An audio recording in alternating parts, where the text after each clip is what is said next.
You tour with Shake and Bacon. It's Even Kill, Red Giant, and Labor Day.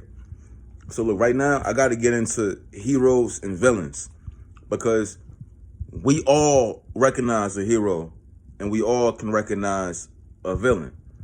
But the thing is about heroes is that most of the time, a hero doesn't really get born. Like, we never really see a hero, fucking shitting on themselves or pissing in the bed or being a kid, because don't none of that shit matter. In any story, they introduce the hero to you and then they introduce the circumstances.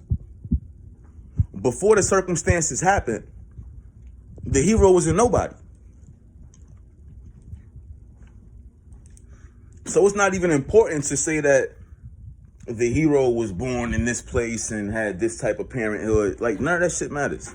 Because nobody that a hero, don't none of that shit matter. Once the hero starts his journey, he meets his new companions, or she meets her new companions, right? The thing is, the hero's journey works both ways for the hero and the villain. The only thing that's different between the hero and the villain is that the story begins when the hero jumps off of the ledge and enters a new world. That's when the pain begins. When the villain, and let's stop using villain. We could use antagonist, but I'd rather use the word fury because that's what they use in mythology, right? So the difference between the hero and the fury is that the world that the hero enters is a world that the fury has been a part of his whole life. The villain has way more backstory on when they was a kid shitting on themselves in Pampers, pissing in the bed, and being awkward in second grade. The villain, the fury goes through pain until they start the journey. That's where the things parallel. Like Bruce Wayne, for example. When he lost his moms and dad, that's when the story began. But the pain was already there in the city of Arkham. The pain was already there. The villains were already there. Now, these be minor villains, and then you get that one great villain. The one villain that is furious beyond no fucking recognition. And I don't mean fury as in anger, because anger is like fucking stage 1 fury. Like, in order to get to fury mode, you kind of got to be on like level 30 or some shit like that. Because anybody can get angry, but when you can control your anger, when you can direct your anger, and you can add passion with your anger, you pretty much unstoppable. And that's what fury building is about. So in this realm of reality, it's a lot of people that come from the ghetto, a lot of people that come from the slums, a lot of people that come from the bottom, broken homes, only to make it out and to set their people free. A lot of these furies end up getting clipped, like they'll get their wings clipped and they'll sell their story to a production house or to a label. And then what happens is that's the end of the story. There is no more climbing up. So once you got the bad guys or the Furies, because in a fucking everyday like hip hop sense, we the bad guys. We the bad guys viewed by America. We the bad guys as viewed by the police, we the bad guys as viewed by politicians. We were born in this fucked up world. We didn't have to wait till we was 18 or until we had went to college to start to see how painful this shit was.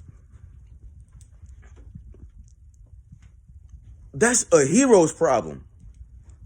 But when you a Fury, you be like, yo, man, look, fuck this shit. It's gotta be something. This can't be life. And then you end up getting so, you end up getting so passionate that you start to do research on magic and technology, and you figure out ways to liberate motherfuckers. While the hero only wants to take care of their 3-member family. So you have a hero with this one small world that's not even really mentioned during the whole movie or during the whole production. Because none of that shit mattered until you entered this world that we've been in all of our life.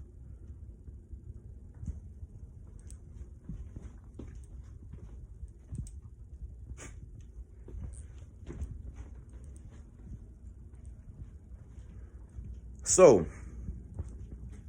I only say that to say this. The bad guys aren't the bad guys. And even if I was to look at the heroes as the bad guys, like, I'm really doing a disservice to myself. Like, if I was really furious and really on some antagonist shit, I wouldn't care what the hero is doing because I am on a fucking mission.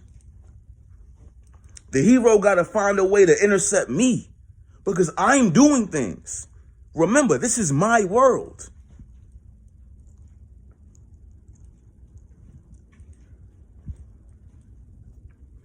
So yeah, man. The Fury ain't mad at nobody in particular. The Fury ain't quick to explode, go into a berserking rampage. The Fury ain't too quick to fall in love with anybody. The Fury is about his business, but the Fury is also about healing.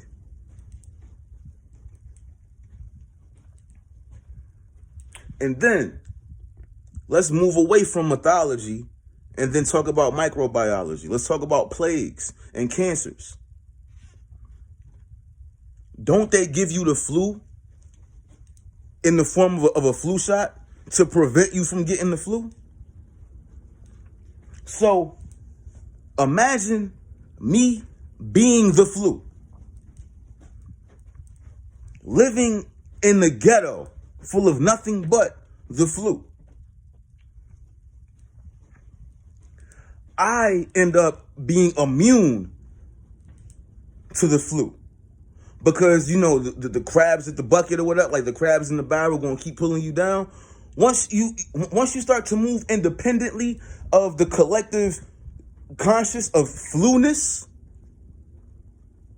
then you become the gem. Then you become the cure to the shit. But it's difficult for you to cure people when you're sitting right there. You have to find a way to multiply your cure. You have to find a way to become the blood in the body.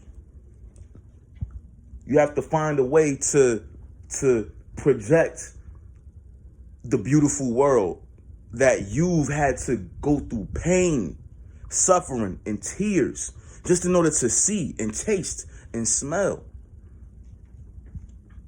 You went through all of this shit just to make it here. But where is here? You know what I'm saying? Is here me getting a check to then, become somebody's mascot? Or do I follow my own rules? Or do you follow your own rules? Don't be a hero. But then again, we need them too. At the end of the day, they're both heroes' journeys. It's just that the hero that doesn't know what the other side looks like is going to go through a painful journey that painful journey is a journey that we all love to see because we all want to go through that pain, just not in real life.